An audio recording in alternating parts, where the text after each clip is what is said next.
Dahil birthday nga ng bebe ko, ako yung mag-aayos sa kanya. Syempre mare, hindi rin magpapakabog yung ina. Hindi naman ako yung may birthday pero naglalaro ng ganda-gandahan. O diba, parang CEO lang pero wala namang puhunan. Yung isusuot ng bebe ko para sa birthday party niya. Napakamura lang yan mare, nasa 1K lang. Sa online na lang ako bumili at hindi na ako nagpasadya. Maganda rin naman mare, may libreng kulambu pa. Nakapag maganda ka na, iwas dengue ka pa.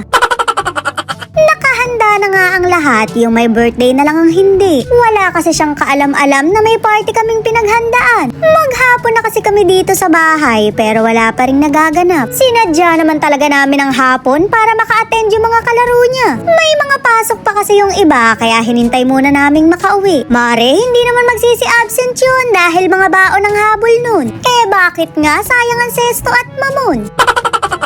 Syempre ako muna yung gumayak dahil ayokong magpakabog. O diba, akala mo lang highlighter na kumakaway. Si Barbie naman talaga ang ginagaya ko pero barbecue ang kinalabasan. Pero hindi nyo kaya, parang CEO lang ang datingan. Mukhang pag nakita ko ng mga kumari ko, kabod na lang akong hinga ng rejuve. Abay, sarili ko nga'y hindi ko mapakinis, uunahin ko pa ba kayo?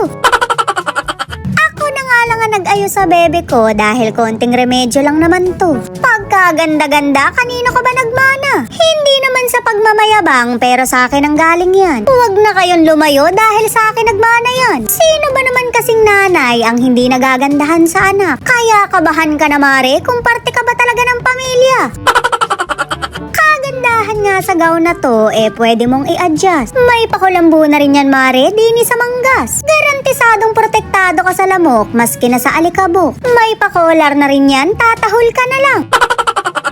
Hindi ko nga alam kung anong gagawin ko sa buhok niya. Napagkahigsi kasi mare, medyo mahirap ayusan. Kagagawa naman ng ama niya yan dahil ayaw pinapahabaan. Baka daw masyadong matuwa yung mga kuto dahil mahaba yung pagtatakbuhan. Shoot mare, kaya siguro palaging makati yung ulo ko. Wala na siguro silang ginawa kundi mag-asawahan.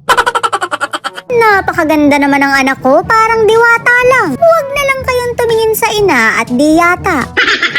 Nga pala mare, natatanggal tong manggas. Pagka nainitan, pwede mong tanggalin na lang. Syempre mare, ibabalik ko, kaya tiis ganda na lang. Huwag ka na lang masyadong magkikilos para hindi ka mangasim. Napansin ko nga na parang masyado ng OA yung headband. Masyado ka nang namumulaklak, baka mapagkamalang kang garden. Kaya naman inipitan ko na lang para sweet-sweet lang ang atake. Sabi nang huwag kang masyadong magkikilos, mangangasim ka niyan. Syempre pink din yung sapatos para matchy-matchy lang. Luma na yan mare, hindi na ako bumili ng bago. Mukhang nagustuhan niya yung ayos niya kaya kinontak na yung mga kalaro. Makichat mo na rin anak na magsipagbao ng toothbrush. Puro chocolate ba naman yung ipapamigay mo, baka magsibungi na lang kayo. Grabe mare, napakabilis ng panahon. Mga ilang taon na lang, meron na akong dalaginding. Pero kahit malaki na siya, baby ko pa rin siya. Iyan yung ama niyang kaya tanda-tanda na, hindi pa rin awat. Hanggang ngayon kasi mare, nagagatas pa rin.